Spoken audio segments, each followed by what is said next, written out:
My name's Robbie Steinhaus, and I'm just going to be quickly introducing Shelle for a couple of minutes. So what can I say about Shelle? Firstly, I'll save the praise for the last bit of the little chat. The course is about language and behavioural profiling, and I always thought it's a wonderful concept. It's founded on the concept of NLP meta-programs, which no doubt Shelle will talk about. But with profiling, so often profiling is go onto a computer, fill in a bizarre set of questions, and afterwards you discover to your shock that you're a something. Is that something we're familiar with? Or a nothing, which is even worse. Nothing, yeah. What this profiling does, it's not just verbal, it's non-verbal. This is the thing which I found so impressive about the process. Because once you get the idea of the concepts, Shelle, in her amazing presentation styles, also shows what do you notice as well as what do you hear in the language. So it's a very, very comprehensive and holistic approach towards profiling someone. And there's also something about it that there is a rigor to this course, that by the end of it, you go away with something that really works. So often you go on a course and it seems good, but you go away and think, that was good, how can I use it? But this is something which I think is truly life-changing, because you've crafted it, it's wonderful. The other thing I'd say, which is key, is I think Shelle is one of the best presenters in the world. I genuinely mean that. So Shelle also teaches, in the whole process is watch how she does it. Because if you could learn to do presentations like this just in itself, it would be a great thing. So am I flattering you enough, or I should keep going? Oh, I'm blushing now. Okay, good. I got a lot to live up to now. I think, oh my God, it's pressure. Also, Shelle, apart from being doing these sort of things, she also is now a new Apple entrepreneur. I don't mean that she has an orchard somewhere, but she's doing things with apps. Is this right? That's right. And you'll hear about apps, and with the new way forward is apps. So you'll hear about that, no doubt. So there we are. Without further ado, Shelle. Thank you, Robbie. Thank you. Thank you very much. I'd like to start by saying welcome to the Lab Profile Practitioner. Today and the next couple days, we're going to be looking at what motivates people, how they think, and how they make decisions. And one of the ways we're going to be doing that is by identifying our own patterns and how we get motivated, how we think, and how we make decisions. So be prepared to confirm what you already know. Be prepared for some surprises. Because we don't always do the same thing each time, each way, do we? And as you go through your life, you realize that you change and evolve and grow, and so do the people around you. Well, the language and behavior profile is a mechanism to identify exactly how that happens. It measures change. It'll help you make the kinds of changes you want to do. It'll help you maintain the kinds of things you want to maintain, etc. And above all, for me, this has really opened my eyes on how do I need to communicate with other people. And I want to start by giving you just a little bit of background as to what we're doing. It's based, our program is based on my first book, Words That Change Minds, which is now an international bestseller. It's available now in 11 languages, 2 of which are French. We have a Quebec version and we have a Paris version for quite obvious reasons. And there's some weird below conscious things going on there. When my French publisher first looked at the book, she said, "Shelle, your book has no structure." And I thought, there is nothing but structure in this book. So I said, "Oh, can you tell me what you mean?" And she mumbled something that I didn't quite understand. And they reworked the book, and they changed all the chapter headings. And one of the interesting things is now when I teach in Paris, and I teach the program in French, and I occasionally teach in Avignon, people who've read the first French version and then read the Paris version have now been saying, you know, this second version is very structured. The other one was chaotic. And I still have not quite figured out what is the difference that makes it. I know the chapter titles have different titles now, but I can't quite figure out the rest. So there are mysteries on the planet. Definitely mysteries. Recently, somebody sent me another use for my book, so if you don't want to read it, it's useful for housing pets and other things. But I do want to point out that if you look at this, you can see that the book's been read. And for an author, that's extremely gratifying. In fact, I was looking at that book and I thought it looked quite dog-eared. Or maybe cat-eared. Yes, I heard that. I heard you all think that. Yes, here we go. So what we're looking at here is the Lab Profile Practitioner Program. And over the years, because we've been developing so many different applications, what we've done is actually develop different levels of learning. The first level is the practitioner, where we're actually going to master the actual doing of asking questions, listening to answers, listening and watching someone speak, being able to do a profile accurately. One of the challenges with doing lab profiling, as Robbie said, it's a skill, not just a tool that somebody fills out questions. The problem is it's a behavioral profile and not a personality profile, which means you could get a handle on someone's patterns, but that would only be true for the context in which you profiled them. And that if you switch to a different context, at that moment they may not have the same patterns that they had before. And so there is a rigor to this, to be really careful about what you're talking about. We're really going to master that here, as well as looking at some of advanced applications that you're interested in. So I'll come back in a little while and ask you what are some of the applications you are interested in doing, okay? The master practitioner goes into some advanced things like advanced negotiation skills, how to decode a set of patterns together, and a number of other things like that. So that's another program that at some point I'm going to film and turn into a distance learning program as well. The consultant trainer certification program, we run this now twice a year. I run this in Japan once a year, and it's done in Japanese. I am not the person who speaks Japanese. It's interpreted, and we run it once a year somewhere else. And I have some information if you're interested in becoming certified to train and teach this material. So it gives you basically all the information you need to consult and train. A number of people who are already trainers take this program in order to expand the offerings that they do to their clients. Internal consultants and trainers also take this program as well, because you actually get to learn a number of processes that are really, really useful for organizations. We have teaching consultants as well who take this kind of program. I'm happy to answer any questions about that. And one of the things we do in that program is we have small groups that we call integration groups at the end of the day. And they're run by group coaches who are taking a lab profile group coaching program from me, because we have a lot of material. And we really make your neurons work really hard, as well as the rest of you. And what that means is at the end of the day, it's nice to have 20 to 30 minutes with an integration group coach and a small group of people to begin the process of integrating all the stuff you've learned in a day to where you want to use it later. So that's part of that program. And more recently, I developed a program called the Master Consultant, which represents some of the newer work that I've been doing in corporations. For example, some of the things I've done more recently are whole behavior change programs on high-stakes negotiations, for example. In North America, I work in the auto parts industry, which is one of the more difficult industries to work in terms of negotiation. They are negotiating hundreds of millions of dollars on the table 7 or 8 years ahead, all based on what the price of oil might be. And they're playing hardball with a lot of their clients, and their job in a very thin margin environment. There's not a lot of profit margin in auto parts. They need to bring home an agreement that lasts and create great relationships at the same time. And win-win does not always work. So those are some of the things we learn in the Master Consultant program. So I'm happy to answer any questions anytime about any of those other programs. We're going to concentrate on what we're doing here. To get your lab profile practitioner here, you need to be able to correctly ask the questions and decode the answers. We want 2 samples of that. So you're going to get a chance to practice that here. You need to be able to identify the main patterns from your lab profile interviews from a minimum of 6 interviews. We have video. So we're going to be showing you on the last day 6 videos, and you're going to get a chance to actually profile the people who are interviewed.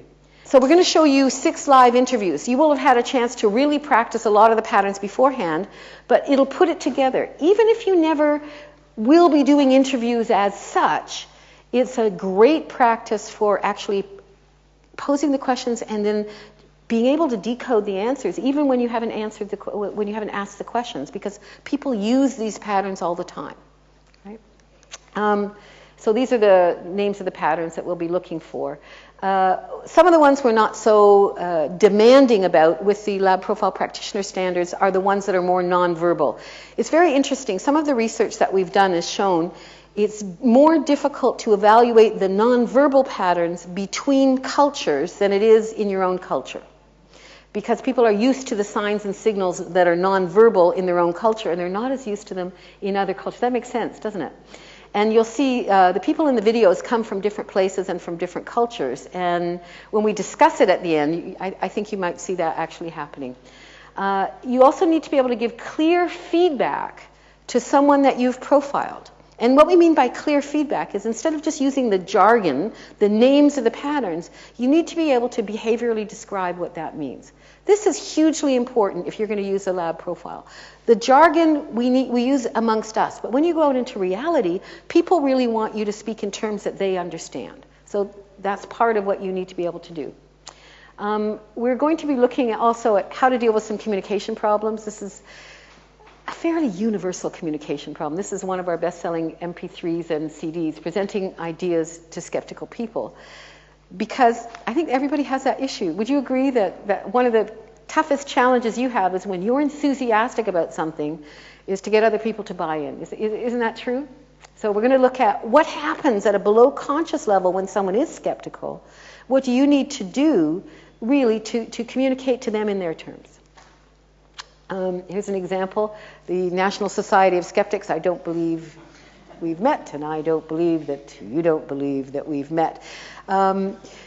Second order skepticism, what do you do about that? And sometimes, and this reminds me too, there are some situations where you have to influence and persuade people that you never get to see. Does that ever happen to you? You have to persuade someone and hope that they're going to say or do the right thing to persuade a decision maker. Right? So to me, that reminded me of that. We're going to look at how can you read 2 levels away, what you need to get someone to do to get someone to do. It's not easy, and you don't always succeed at it. But I believe with the lab profile and the way of thinking about the lab profile, it gives you a better chance to understand what's going on at different levels. I'd like to give you now the theoretical basis behind everything that we're going to do. This is what I call our influencing and persuasion principle. In order to get people to go somewhere with you, you need to meet them where they are and not just pretend they're already where you want them to be. This is what most people do. Most people use on other people the strategy that would work with them. Because at a below conscious level, we know this is right for us. And if we don't think about it, we just do on other people what we would have other people do to us. And then we're shocked and dismayed when other people don't get on the bus and come to where we want them to be. And this whole program is about finding out where is that other person's bus stop. From their bus stop, how can I actually go there and understand what motivates them, how they think, how they make decisions, so that I can invite them, not compel, but invite them on the bus to bring them where I think they need to be. In other words, our whole program is about how is someone else different from me. So we're going to learn a lot about our own biases, because if we don't know our own biases, it's very difficult to pick up what's different in someone else. And by biases, I just mean habits, right? We have habits. So that's the principle of what we're going to be looking at, is how do we find out where someone else's bus stop is, and from there, the skill of actually being able to invite them in the right way on the bus to come where we need to take them. 2 power principles from my second book. The second lab profile book, I know many people have read Words That Change Minds. The second lab profile book is focused on organizational and business applications where there are customers. The customer is bothering me. And in this book, and I took that title, actually, I have to tell you, from my take on the basic Canadian customer service philosophy. I mean, how do you know that you're bothering the people who serve you when you're a customer? Well, in Canada, it's very easy. If you want to test it to see if it's also true with the people who provide you services and goods, ask them to do something slightly outside their normal routine. If you do that in Canada, this is what you get. Okay. And that's how you can tell you're bothering people. In fact, we actually did another test. We decided to call up all of our suppliers and extract better service from them. And you know the technique that works the best? If you apologize for bothering people, they're more likely to help you. Now, if you stand back and think about it, is that because they really do believe you are bothering them? Is that why that works? I mean, I don't have the real answer to that. I just know it's a very effective strategy for getting better service. Recently, I've been working with a lot more call centers and helping them actually improve what they do with regards to their customers. And one of the big issues for call centers, of course, is they work on scripts. They're often overseas in other places. And it's very difficult to have systematized ways of solving real customers' problems when you have to follow a script. CBC, Canadian Broadcasting Company, did a very big documentary this past year called Customer Disservice, and they focused on a lot of the work that I did, and it's been shown around the world on CNBC as well. And it's based on these below conscious patterns from the lab profile. What does the customer need to see and hear at different times? So the power principles. This is to think about how much power you actually have in an interaction. You know, most of us have heard psychologists tell us that, you know, you can't change other people, you can only change yourself. And I'm beginning to believe that that's not entirely true, because everything you do affects the emotional state of your customer or of the other person in your interaction. Everything you do affects the emotional state of your customer. And the second power principle is everything you do determines what your customer thinks of your whole organization. Now that's an awful lot of power. How you respond to them, how you initiate communication, all of your nonverbals when you talk to them, your voice tone, affects how they feel and what they believe to be true about your entire organization. That's an awful lot of power. What most people do is they don't use it because they don't realize they have it. And we're going to look at really concrete, practical ways that in your interactions with either your internal customers, your external customers, and your family, how can you make use of this to improve communication and get your results? Here's my definition of communication. Communication is what the other person understood. This comes clearly from neuro-linguistic programming. You know this already, yes? I love this definition because it means you get to have a lot of flexibility. You get to observe what happens and go, oh, I need to make an adjustment. That's not exactly what I meant to have happen here. I want to stop just for a moment now. We're going to be looking at these patterns, at these things that influence people, the things that motivate people. I'd like to get some input from you so that I can navigate this program around the areas of interest that you're interested in. So if we're actually talking about what triggers and maintains people's motivation, how they think, etc., how would you like to use this in your daily life or in your work? And I'd like to just jot down some of the things that you would like to do with this. Okay, so you want to be able to profile candidates. And what was the last bit, please? It's the right fit for the right jobs. That I'm making the right to get the right fit for the right jobs? Okay. This will also be useful if you're choosing people with whom to work on a project. The same skills. Anybody interested in that kind of thing, being able to make sure you're working with the right people? Okay. What else would you like to be able to do with this? Yes? Okay, so persuade people. Can you say that again, please? To either buy our services or provide us with funding. To buy our services or provide funding. Okay. Is anybody else do work persuading people to buy goods and services? Can I just see a show of hands? Actually, you should all put your hands up. You're all trying to persuade somebody to buy into an idea if it's not a... Right, okay. Or get funding. Thank you. And yes? To understand how people communicate with our customers. And the last bit, the last part, please. And improve, you said. How they communicate in order to deliver better services. Great. Anybody else involved in customer service of... managing or directly involved in customer service? Can I see? Great. Okay, so you need to, what was the verb you used? Effect organizational. Effect organizational change, okay. Is anybody else working in organizational change or trying to change things in an organization? Quite a few of you. Okay, exactly. Great. Great, thank you. There was a lady who had her hand up for a long time over here. Yes. You may be wondering why I'm writing things down word for word. There's a reason. I'm going to tell it to you in a moment. Yes, go ahead. So, understand how to convert more people to be clients and work better with them. Yes? Yeah. Work. Good thing I'm short. Getting shorter. Wearing higher heels. Yes. I do teacher training programs with teachers in China, and I have to deal with their model of the world, which is different from mine, and I have to sort of, it's pacing and leading really. I have to meet their expectations and explain to them a different way of perhaps working, and it's about being a better presenter as well. Okay, so you want to be able to meet their expectations and be a better presenter in their cultural context? Okay.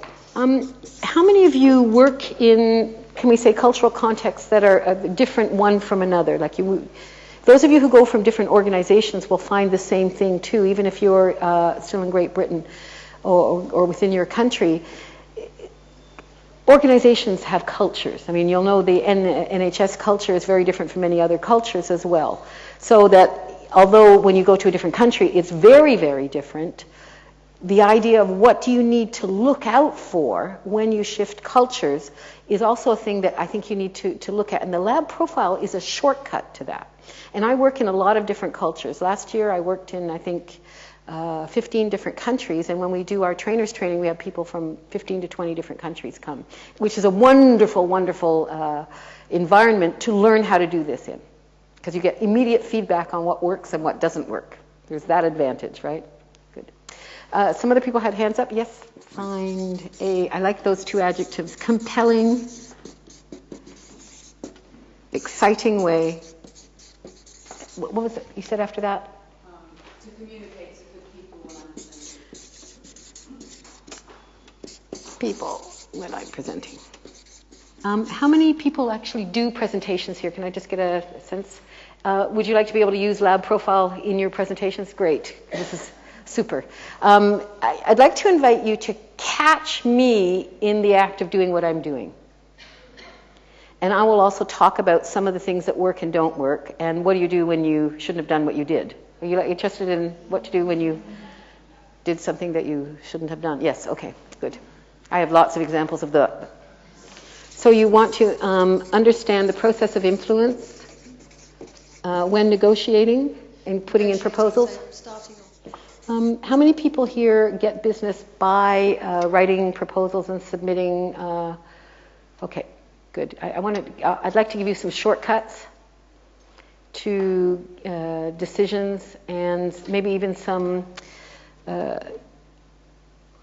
generic ways of adapting the lab profile to that context, because sometimes you don't get the opportunity to find out what's motivating everybody even though you've replied to a request for a proposal. And you might find this very useful. Good. I'll take one more and then we'll move on, and we can always add to them when we get there. Yes. Influence and support your children. In anything in particular? Behavior. Oh, behavior, right? Can we add spouses in here? Spouses as partners and various and sundry other people with whom we are personally involved, yes? Okay, good. I'm reviewing in my mind this list, and there's an item that's kind of missing for me. Is anyone interested in learning how to influence yourself better to do the things you would like to do that you maybe haven't done yet? Is that something? Okay, let's just add self. Yeah. I think the lab profile can help you do some of the things you want to do that may have been a challenge. And I think the process of going through understanding how your patterns are and how they shift can actually help you solve a certain number of issues that you may have had or be having, as well as enabling you to attain some of your goals a little quicker and easier. And I don't want to hold myself up here as a perfect model for this because, I mean, I'm a human being. I have struggles. Recently, I've had some personal successes on some of the challenges that I've had, and I'd like to share those with you. Particularly, aside from the personal things, some of the professional things. In 2010, I opened a new company with my life partner, a technology company. And if you'd asked me 5 years ago, Shelle, do you see yourself as a techie entrepreneur? I would have laughed, just laughed. The learnings in this area are absolutely incredible. And as was said before, we produced our first iPhone app based on Lab Profile in November 2011. And using Lab Profile to promote it. And I would like to be able to share with you some of the learnings from some of the things we did really wrong and some of the things we did right. And now early in 2012, we've also produced the very first automated text analyzer, which automatically analyzes Lab Profile patterns that people write. So that when you analyze a text, it'll tell you what was motivating the person at the time they wrote it. And we only discovered isn't that exciting? Is that exciting? Last August, we discovered it was possible. We had to invest a lot of time and an awful lot of money to find out if this could be done. And the big issue is these patterns are complex. And people have many different ways of saying different things. And so I'm really excited to tell you now about the product. It's called Libretta. You know that a libretto is the story or the text behind an opera. Well, Libretta is the story behind what people write. So I'll get a chance to, I can actually, at some point while we're here, I'd like to demonstrate it to you so you can actually see it. And it's scary. Now, if you thought that was scary, in my messy writing, I have written down as close to word for word as what each of you said here. And I did this with a reason. By the end of this program, you will read this the way I read this. You see, you can read this for content, and we can all do that. We can see, what is this person looking for? What are they searching, problem are they searching to solve, or what goal are they searching to obtain? But embedded and hidden in what you've just told me is the secret of how I need to answer you so that you get what you're looking for. It's all here.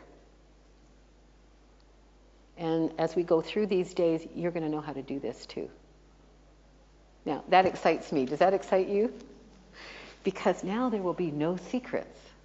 So if you thought this automatic text analysis was scary, just you wait.